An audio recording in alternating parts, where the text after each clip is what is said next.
So from one WHL defenseman to another one, we've talked about Owen Pickering, and now we're going to talk about Kevin Korchinski and why he could be a better fit for the Blue Jackets than Pickering, all coming up today on Locked On Blue Jackets.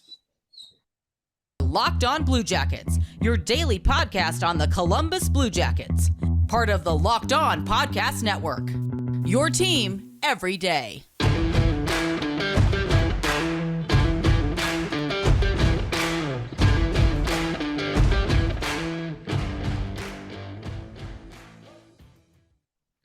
Hello and welcome to Locked On Blue Jackets, part of the Locked On Podcast Network, your team every day. I am, as always, your host, Jay Foster, here to bring you yet more prospect profiles as the draft just keeps on creeping on up.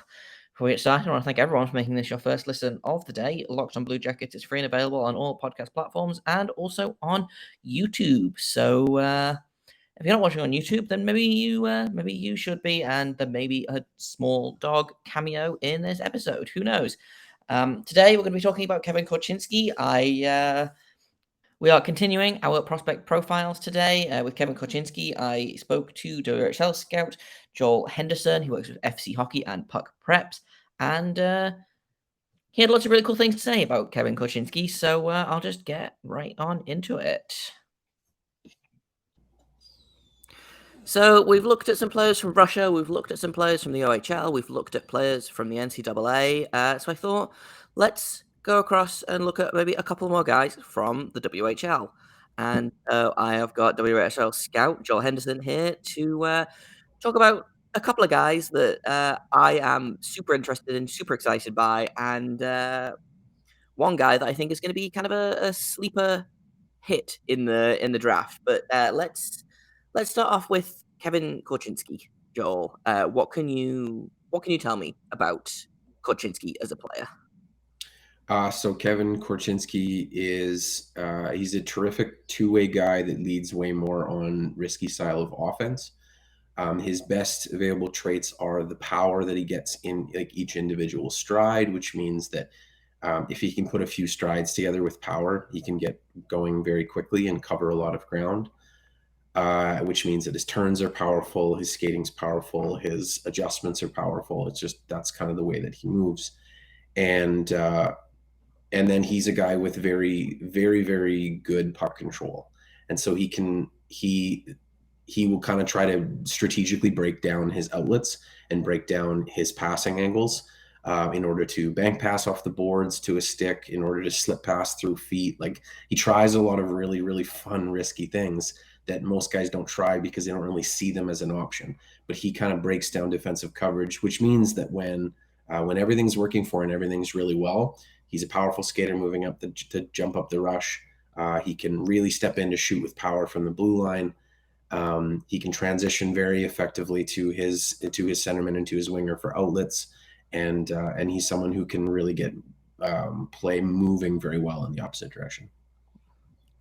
On paper, I feel like he seems like a really good choice for Columbus specifically because they love that kind of transition defenseman, the guy that can put up points. We love Rovers here in Columbus. I mean, with what is it, 65 points in 67 games for Seattle this season. He got 19 points in the playoffs so far. Like he seems like the ideal pick for Columbus. Yeah, as far as defensemen, I think in this class, in this group,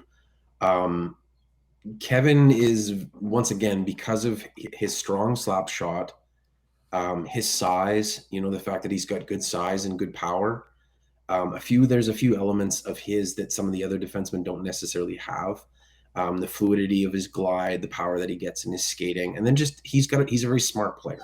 So it's his high hockey IQ in his mind too. So there's a few kind of elements in that really kind of set him apart. That you don't look at him and you see him as a finished product. There's some things that he really has to work on, some things that he can kind of continue to develop. But the things that he does do well, they're translatable. He has that booming shot from the back end. He does have that smart outlet pass. You can rely on him. from defensive zone and coverage. He does lean well and like plays heavy along the boards in the defensive zone too. So there's some, he's not an all put together player, but what is there is desirable and moldable, I think. Yeah, it kind of goes back to it. I think we talked about this last time we spoke about kind of geeky. I think we were talking about would you rather have a finished product that you know what you're going to get, or would you rather have a kid that you can look at and be like, right, I can see potential here. Let's draft him. Let's work with him. It's very much do you want the sure thing, or do you want the high risk, high reward? And Korchinski to me seems kind of like more like a high risk, high reward player. Yeah, I would say he's I would say he's a medium risk, high reward. Like, I think he's a guy that, like I've always just kind of projected him in this class to be a second pairing guy that could step in on a top power play if needed. But like, if he's playing on your second pairing and second power play, I think you have a good team. Like, I think he's going to be kind of one of those guys. He's big and strong and powerful and smart, and he's the kind of guy that I would particularly want to go after. And I think actually in this draft, I think it's the unique thing to me in particular is there's a few teams in a row that I could absolutely see wanting him out of the players in this class. And so Columbus being one of them, I think that would fit if they were to want him in that spot. But also, like, I think that Anaheim at 10 and the Sharks at 11, like those three teams in particular, it just makes sense to me a little bit. If not beyond that, I think he could, potentially slip a little bit, but I don't know. I just think those are three teams in particular that go, I like that fit. So if one doesn't take him, I think the other one, if they were trying to target him, they might go like, phew, like we were happy. Yeah, I know, particularly talking to JD of Locked On Sharks, he's a big fan of Korchinski, and he's one of those guys that they kind of have him hoping that he falls to 11, and obviously the Blue Jackets are going to be drafting right after that at 12. He, I feel like, is one of those players that's kind of, and this is something that I've been talking about a lot with a lot of different prospect guys, is that this draft is really friggin' weird. Like there's the top 5 guys, and then beyond that, I'm like, there's like 20 guys that you could pick at 6th, and there's 20 guys that you could pick at 26th, and I don't know that there's a wrong answer there. Coming up in a minute, I've got more of my talk about Korchinski with Joel, but first I want to tell you about Rock Auto. With every increasing number of makes and models of cars, it's basically impossible for your local chain auto parts store to stock all the parts you need. Why would you endure pointless or seemingly intimidating questioning? Wait while the person behind the counter orders parts on their computer, choosing the on-run that their warehouse happens to carry. Your computers with access to rockauto.com at home and in your pocket, so just stay on the couch. Why would you choose to spend 30, 50, even 100% more for the same parts for a chain store or car dealership? For example, a Honda Odyssey fuel pump is $353 for a chain store. From Rock Auto, it is only $216. Like, that sounds like an easy choice to me personally. Rock Auto is a family business. They've been serving DIYers for over 20 years, and no matter who you are, their prices are reliably low. They've got everything from brake parts to tail lamps, motor oil, even things like new carpet. You can put an honor in your car or truck. RockAuto.com probably stocks it. So go explore their easy-to-use website today to find the solution to your auto part needs. Go to rockauto.com right now to see all the parts available for your car or truck. Right locked on in there. How did you hear about us box? So they know we sent you. Amazing selection, reliable low prices, all the parts your car will ever need. rockauto.com. He is ranked anywhere from like 7th all the way up to 42nd. Like, there's a massive jump there. So kind of, is that, obviously that's a wide margin, but do you kind of see him in that kind of, let's say 10 to 15 range? Is that where you would draft him? Do you think a team could take a bet on him slightly earlier? Do you think he falls later? Like, what do you think his draft stock is going to be like? I think the last ranking that I put out, I had Korchinski in the 12 to 15, I think is where I had him. But this is me, once again, like I put an asterisk on that because I don't know the entirety of the draft class super well. I've seen the majority of the players that will probably be first round picks. But some of them I've only seen maybe play a couple of times. And so with Kevin, the amount of scrutiny that I go in just to rank the WHL guys is just an insane amount for a person. So throw in all those other players, and it's just like it makes how I came about that 12 to 15 range is if I were to include Kevin in last year's class. And so that was kind of how I got to it, which is just like, I think he's in the 12 to 15 range. I've had some people say that they wouldn't take him until 18. And I've had some people say that they would take him as high as, 6 or 7, depending. And so once again, it speaks to your point that you said before, is just like, there's going to be a lot of opinions about this class. There's going to be a few surprises. And the one thing that I've learned about drafts too is just like you take the commodities when you can get them. And so in this class, there might be some guys that fall into the second and third round, some really, really smart, offensive defensemen that have upside and stuff, but they're maybe 5'10", 5'11", 165. Like Kevin is one of those guys that just projects with his size already and his strength. And I've seen him at other levels, like, below this too. Some people will question, can he really do this thing very well? Like, can he play a more physical brand of hockey in front of the net? Can he play more gap control, risk aversion type hockey? And I've seen him do it. So it's some of those worries that some other people have. I don't necessarily have as much. I just think it's something that you iron out when he turns pro and you go like, hey, this is the kind of outlet passes we're going to make. Here's the structure of our system. Here's how we're going to move pucks. And he's one of those guys I think is smart enough to go, okay, cool. Like, I think he gets it. So. Yeah, for sure. So we talked quite a lot about like his strengths, what he brings to the team. What do you think are kind of and we talked a little bit about this, like he gets drafted to the Blue Jackets, he gets to training camp. What do you think are the things that they kind of look at and are like, right, go away, go back to Seattle for a year, work on this, and this, and then come back next year and we'll see kind of how you are. What do you think his biggest obstacle is to being NHL ready? I would say that so the way that he skates, it's very particular. So like I said, so the way that he skates is he builds power and then uses that power. And so he's not the quickest fleet of foot crossover guy. So it's not just constantly about keeping his feet moving. He doesn't go that way. He moves with power. And so when he puts a few strides together, then he really shifts his weight well, anticipates play well, and he evades with that. And so if you want to come at him, he'll use the power of his stride and kind of push on the inside edges, or he'll cut back in order to kind of make a D-to-D pass or things like that. He uses the power that he gets. And so the biggest thing for me would just be to work on his acceleration, to work on the quickness in his first few strides, to be able to, and then just work on just to make him more of just that total well-rounded athletic guy. It would just be his feet for me. It would just be like work on the agility of the feet, work on the agility of the crossovers, work on the quickness of the feet, because he's got great power and we already know he can build power. But, at the NHL level, when there's guys that just, they purposely will use guys with longer strides to get them to bait them and then, kind of turn them inside out. They can kind of do that on the blue lines and stuff. So, but at the same time, I think there's a lot of guys that skate closely similar to what Kevin does at the NHL level too. So I work on the agility of the feet. I would work on just a little bit more of the passing routing stuff. And then just work on, for me, it would be, if I was working with him, it would be for me to try to understand if he is doing the things that he's doing tactically, which I think he is, and I bet that he is, or if he's doing a thing out of just like pure habit.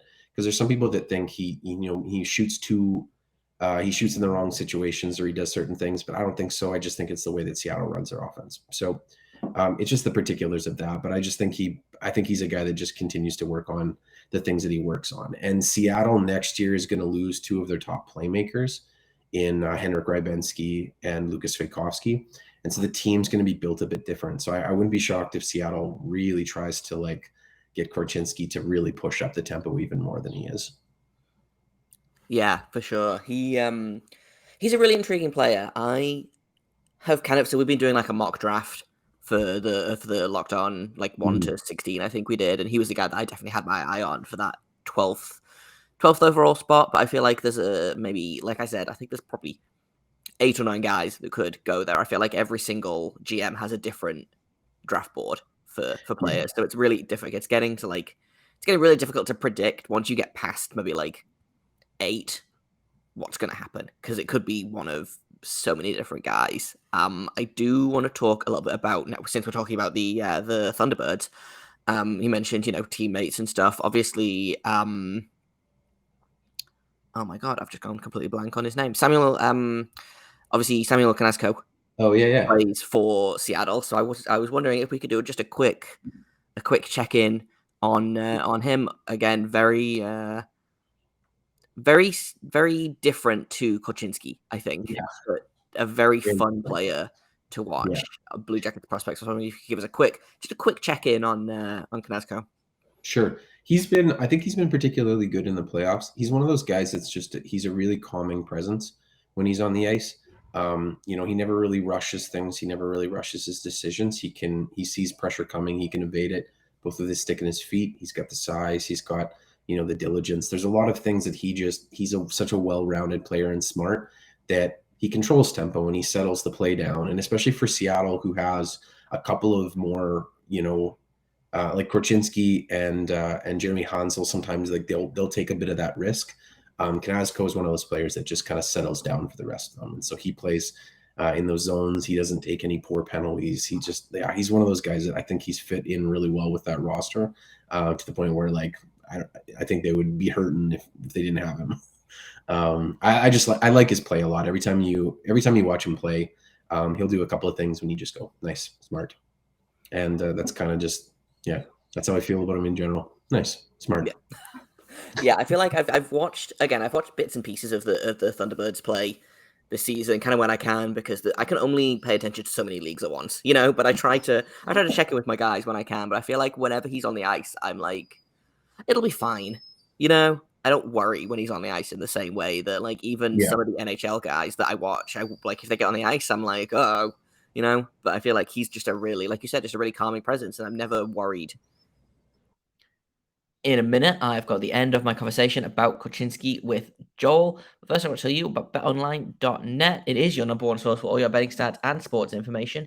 You can find the latest sports developments, news, and odds, including this year's basketball championship matchup, the NHL hockey Stanley Cup final, Major League Baseball, and of course, all the latest fighting news from MMA and UFC all the way through to boxing.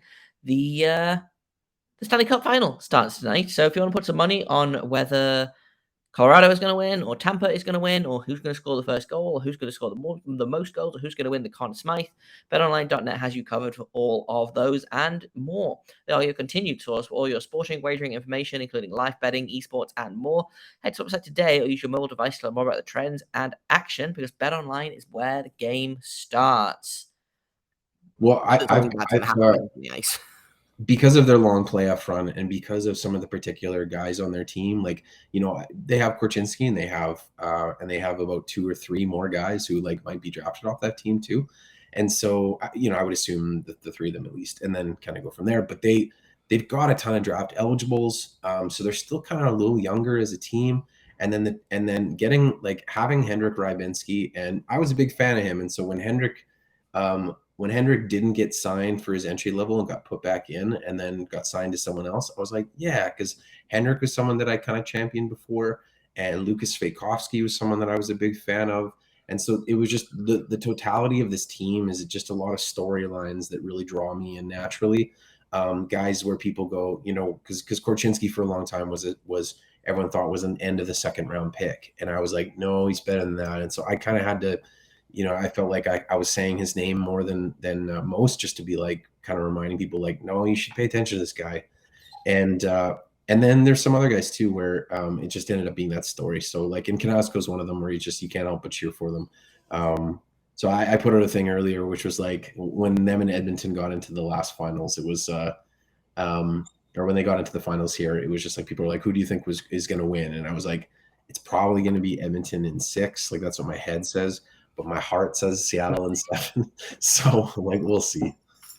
Yeah, it's been, again, I haven't watched a ton of it. It's been what I have watched, it's been a pretty fun series to watch. Kind of just circling back to Korchinski to finish off. And we kind of talked about it a little bit earlier. Could you see him on the Blue Jackets? Like, is that a team where you think, hey, he could really succeed? Obviously, we talked about, he could very well go at 12th, and if he does, like, what Like, how do you feel about that in terms of where he's going to end up? So, I guess like I'm gonna ask for some help from this. How do you see the Columbus blue line shaping up in the next 3 years? Like, what are kind of big pieces that they're building there? Yeah, it's weird because we're in kind of a transitional stage. Obviously, we just lost Seth Jones, Yep. replaced him with two young, quite good defensemen. I think Jake Yep. Bean and Adam Boquist are really kind of coming into their own. Obviously, Zach Korchinski is going to be there for the long haul. And then we've got Vladislav Gavrikov, who is our only defensive defenseman. Everyone else just likes to score goals. And beyond that, like, I think it's like maybe one of those guys doesn't pan out. Maybe there's a spot in the top 4 for a guy like Korchinski, but they're in a weird transition team. And I feel like Yeah. Korchinski is a guy that you want to be patient with as well. You I don't you necessarily had think he's a another guy guy you want to too. rush straight to the NHL. You had another guy too who came in and played the majority of the year this year. Who was that? Andrew Peak.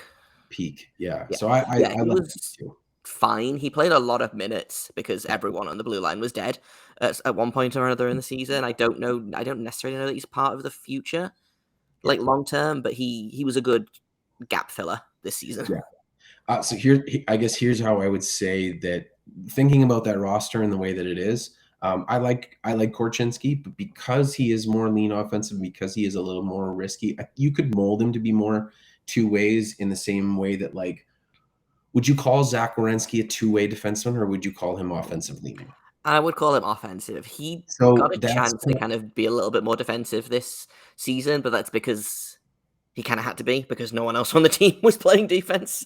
So But I think that's kind of how you might end up describing Kevin Korchinski in the long run is very like he's offensive leaning. He can be two ways and you can rely on him there, but he's certainly not going to be the defensive guy on the pair. I really wouldn't rely on him to do that. So I would say if Columbus drafts him, I think then you just reevaluate your defenseman when he gets to the point because the job that he might have might be there for someone else. Like someone else might be doing it and he's going to replace them. So they trade a guy out so that he can come in kind of thing. Like, I don't think that there's a need. I don't think you're drafting him because it's a need, but I do think that Korchinski plays a style that's suited for Columbus. Like, I think it's, I don't know what that means anymore because Columbus has kind of changed their identity a bit and it's in flux, right? But like, I do feel like it could potentially be a fit. yeah, Columbus's identity at the minute is not necessarily good hockey, but fun hockey. And so I do kind of get that vibe from Korchinski. Not necessarily like the not good bit, but he is very fun to watch. So I will take that. But yeah, I wouldn't, like I said, he's definitely a guy that I've got my eye on for that 12th overall pick. I wouldn't be surprised if the Blue Jackets have paid a lot of attention to him. Obviously, we just mentioned teammate of his, Knazko, Blue Jackets prospect. So obviously they're going to be watching the Thunderbirds this season. So yeah, we'll see. Maybe after the draft you'll have to come back on and we'll talk about what Kevin Korchinski is going to look like as a Blue Jacket. Sounds good. And that's all I've got for you today. Tomorrow, we're going to be bringing you yet another prospect profile. And it's another WHL defenseman. We're going to be talking about Denton Matejchuk with Joel Henderson again, who is, again, very different from Korchinski and very different from Pickering. So we've got 3 real defensive options from the WHL. And let's find out which one could be the best fit for the Blue Jackets. That is coming up tomorrow on Locked on Blue Jackets. Thank you once again for making this your first listen of the day. Locked on Blue Jackets continues to be free and available on all podcast platforms and on YouTube. So if you're not subscribed over there, make sure you go and hit that subscribe button. I've been Jay Foster. You can find me on Twitter at _Jacob Foster, JAKOBFORSTER. You can find this podcast at LO_Blue Jackets on Twitter. And if you have comments, questions, and criticisms, you can email me at lockedonbluejackets@gmail.com. And until tomorrow, make sure you stay locked on.